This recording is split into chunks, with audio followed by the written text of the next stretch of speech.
हाँ, तो आज का सेशन बहुत ही शानदार सेशन होने वाला है और ये जो क्वेश्चन लिए हैं एक प्रैक्टिस सेट है और ये प्रैक्टिस सेट बीपीएससी टियर 4 के लिए बहुत ही इंपॉर्टेंट होने वाला है। और ये प्रैक्टिस सेट में क्वेश्चन प्रत्येक सेट में इस टाइप का क्वेश्चन दिया जाता है। इसको देखकर घबराना है, इसको एकदम आराम से बनाना है। बनेगा कैसे वो देखते हैं। पहला क्वेश्चन दिया हुआ है, यदि 4 tan थीटा बराबर 3 तब 4 sin theta minus cos theta बट्टा 4 sin थीटा प्लस का cos थीटा के बराबर है। अगर इस तरह से क्वेश्चन दे दे, इस तरह से क्वेश्चन अगर दे देगा तो क्या करना है वो देखते हैं। सबसे पहला चीज यहाँ पे 4 tan थीटा दिया हुआ है, तो 4 tan थीटा बराबर लिखेंगे यहाँ पर 3। इसलिए क्या हो जाएगा, ये tan थीटा बराबर हो जाएगा यहाँ पर 3/4। ये इतना हो गया। अब यहाँ देखना है, ऐसा क्वेश्चन जब भी देगा ना तो क्या करना है, इस सभी में ऊपर और नीचे दोनों में cos थीटा से भाग कर देना। तब इसमें अगर cos से भाग करते हैं, यहाँ पर देख लेते हैं 4 sin थीटा है, इसमें cos थीटा से भाग कर देते हैं, माइनस cos थीटा है, इसे भी cos से भाग कर देंगे। फिर सभी का बट्टा है, नीचे में है 4 sin थीटा, इसमें कर देंगे cos थीटा से भाग, फिर प्लस हो जाएगा cos थीटा, इसे भी कर देंगे cos थीटा से भाग कर देंगे। ठीक है, ये इस तरह से बन जाएगा। तो ये तो कट जाएगा, ये भी कट जाएगा। साइन बट्टा cos होता है tan थीटा, साइन बट्टा cos क्या होता है, tan थीटा हो जाएगा। तो ये मेरा आ जाएगा यहाँ पर 4 tan थीटा और माइनस का 1 कट गया था, आप पूछे तो 1, नीचे में भी हो जाएगा 4 tan थीटा साइन बट्टा cos tan थीटा प्लस का हो जाएगा इसका 1। अब एक चीज देखते हैं, यहाँ पर tan थीटा का मान हम निकाल रहे हैं, कितना दिया हुआ है 3/4 दिया हुआ है। तो जहां जहां tan है वहां पर 3/4 बैठा देंगे, लिखेंगे 4 इंटू 3/4 माइनस का 1, फिर बट्टा आ जाएगा 4 इंटू 3/4 प्लस का हो जाएगा 1। ये प्लस ये 4 से 4 कैंसिल, ये भी 4 से 4 कैंसिल हो जाएगा, बचेगा 3। 3 में से 1 गया तो 2 हो जाएगा, 3 प्लस 1 हो जाएगा 4 हो जाएगा। ये भी कट जाएगा 2 बार में, यानी कि इसका आंसर हो जाएगा 1/2। ऑप्शन नंबर सी इसका सही आंसर हो जाएगा। अगला क्वेश्चन इससे भी शानदार क्वेश्चन है, लेकिन ये क्वेश्चन जितना देखने में छोटा लगता है उतना ही खतरनाक क्वेश्चन है और ऐसा क्वेश्चन में अधिकतर स्टूडेंट फंसता भी है। लेकिन क्वेश्चन को समझना है, क्या है, दो पूरक कोणों का योग क्या होता है। तो सबसे पहले हमको ये समझना है कि पूरक कोण क्या होता है। तो पूरक कोण का मतलब जो 90 छोटा होता है। तो यहाँ पर एक चीज याद रखना है कि हमेशा याद रखना है कि दो दो पूरक कोणों का योग 90 डिग्री।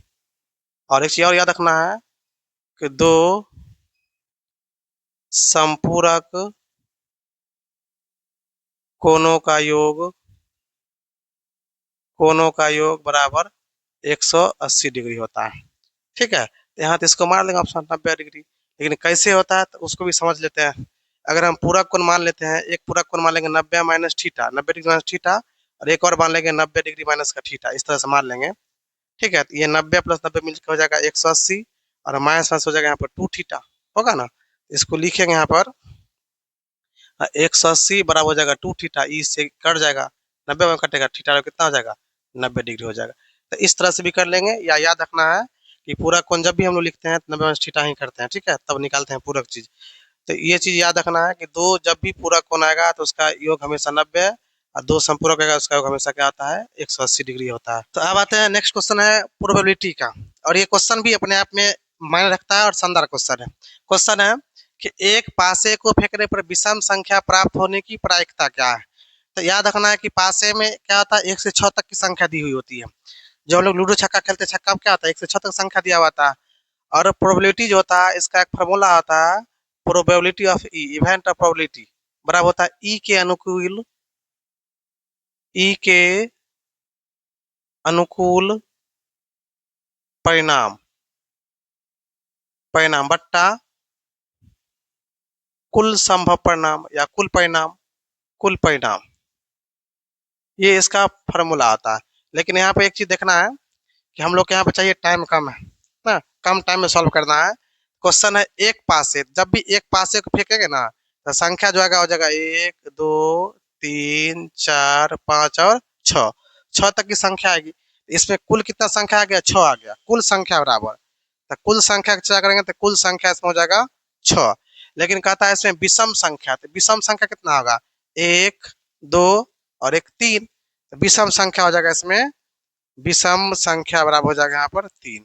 अब हमको निकालना है विषम आने की प्रायिकता।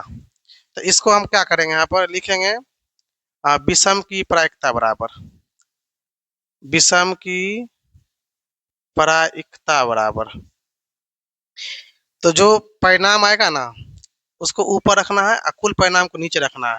तो 3 दूना हो जाएगा 6, यानी कि 1/2। इसका ऑप्शन नंबर हो जाएगा डी सही आंसर। अगला क्वेश्चन हो जाएगा, ये बीमा वाली क्वेश्चन है। क्वेश्चन है 10 मीटर गुने 10 मीटर गुने 5 मीटर बीमाओं वाली एक कमरे में रखे जा सकने वाली सबसे लंबी छड़ी की लंबाई क्या होगी। तो हमको याद रखना है, कमरा में जब भी लंबी छड़ी निकालेंगे यानी कि रखेंगे तो वो क्या होगा, तिरछा रखाएगा। तो तिरछा जब भी दिखाएगा तो क्या हो जाता है, विकर्ण हो जाता है। तो यहाँ पे हो जाएगा घनाभ का विकर्ण। और याद रखना है कि घनाभ का जो विकर्ण होता है ना, घनाभ का भी जो विकर्ण होता है, घनाभ का विकर्ण का फॉर्मूला होता है √अंडर एल स्क्वायर प्लस का बी स्क्वायर प्लस का एच स्क्वायर। यहाँ पे एल बी और एच दिया हुआ है, तो हमको यहाँ पर डायरेक्ट निकालना है छड़ी की लंबाई बराबर तो हो जाएगा √अंडर में 10 का स्क्वायर प्लस 10 का स्क्वायर प्लस 5 का स्क्वायर।